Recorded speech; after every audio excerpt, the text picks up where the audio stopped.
While Game of Thrones became synonymous with dragons, it severely underused and mishandled another of its most iconic magical creatures, the Direwolves.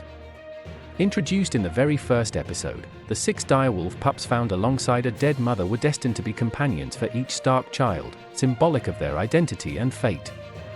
However, as the series progressed, the direwolves were either killed off unceremoniously, ignored, or stripped of their deeper, magical connection to the Starks. These narrative choices not only wasted the potential of the creatures but also weakened the emotional and thematic layers of the Stark family's arc. From early on, the show establishes direwolves as more than just large wolves. They are rare, powerful, and deeply bonded with the Stark children. Yet, by the second episode, Lady is killed in Sansa's place, a punishment meant for Nymeria. This tragic and unjust death set the tone for how the show would handle the direwolves, as expendable. Grey Wind meets a horrific fate during the Red Wedding, caged and slaughtered before his head is sewn onto Robb's corpse. In the books, he dies fighting, which would have given the direwolf a more dignified end. Instead, the show opts for helplessness, robbing the creature of the strength he so often displayed. Summer's sacrifice in Season 6, while noble, is completely overshadowed by Hodda's death.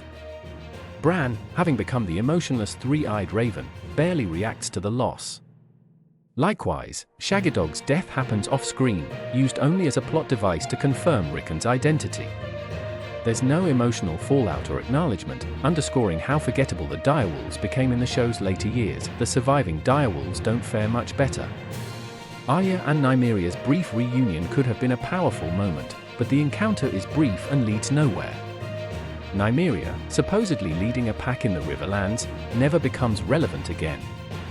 Ghost, arguably the most prominent direwolf, plays a strong role early on at the Wall but is quietly pushed aside in later seasons. His absence during key battles and unceremonious send-off before Jon travels south showed how far the series had strayed from valuing these creatures. Most disappointing of all is how Game of Thrones ignored the magical bond between the Starks and their direwolves. While Bran's warging is explored, other Stark children, like Arya and Jon, who share the ability in the books, are never shown tapping into this connection. Removing this mystical thread stripped the direwolves of their narrative power. Ultimately, the direwolves, once a symbol of Stark strength and unity, were reduced to forgotten side characters.